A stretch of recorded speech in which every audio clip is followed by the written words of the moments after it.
All right, coming in at number 44 on the Locked On Senators NHL Draft Rankings, it's Theo Lindstein out of the SHL. Well, his team got relegated in Brynas.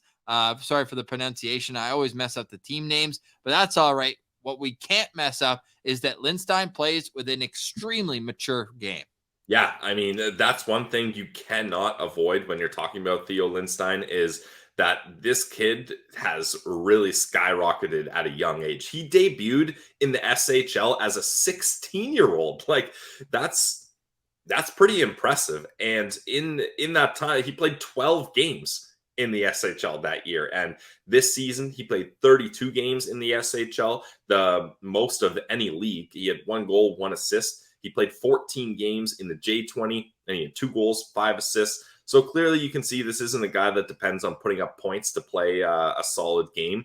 But he just has a very well-rounded game, and he's someone that coaches have obviously learned to trust. And Ross, he was playing upwards of 10 minutes a night in the SHL, and in their playoffs, unfortunately, they did get demoted, like you mentioned. But there was an overtime game which they won, and he played 27 minutes in that game. So clearly, coaches aren't afraid to give this young kid an opportunity to play in big moments. And Chris Peters mentions it's a bit of a throwback player where the production might not always be there, but he defends well, he competes, has good mobility. And in the modern NHL, it's like, what's going to be his separating tool? That's kind of where I'm at with him. Like, is he going to defend extremely well? I think to be an everyday NHLer sooner rather than later, he's going to have to improve defending a little bit and just be elite rather than good. That to me is where kind of the line is. I think if I was drafting Theo, I would make sure that he comes over sooner rather than later. I would like to get him on North American ice in the prospect pool for my team and get him playing in the AHL. Craig Button has him as a first-round talent at 27th overall. We mentioned Bob McKenzie just released his top 32 after we made this graphic. He has him at 26 on that list. Chris Peters has him at 36. Corey Pronman at 42. Scott Wheeler at 58. And elite prospects all the way down at 74. Again, that averages out to 47.4. I was impressed by, you mentioned how much time he played in the SHL. 0 penalty minutes. None. Not even a puck over the glass. Not even a hook. Nothing. No penalties. Yeah, that's very impressive, especially as a young guy. You'd think like there'd be a couple times, Ross, where a guy gets around him and he just gives him a little hook just to try to catch up or a trip. Nothing.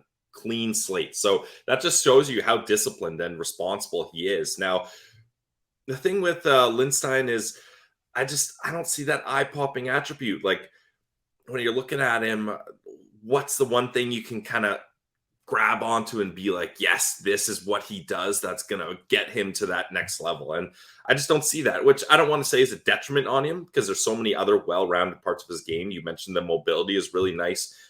He's got good, crisp passes in the offensive zone. I found that he did a really good job of changing the angle at the point to try to find a lane to get a shot through that can either beat the goalie clean or allow for a good tip or deflection.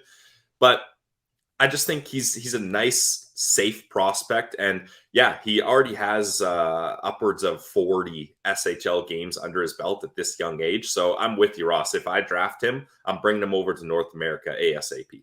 I just don't know if he's going to be much more than a bottom pair NHL defenseman, which isn't a bad thing. Mm-hmm. But if I'm picking in the top 40, I'm looking for a little more high upside. I think this guy goes towards the end of the second round. And with our list so far, he's probably on the lower end of my top 50. But at the same time, there's still lots to like about Theo's game.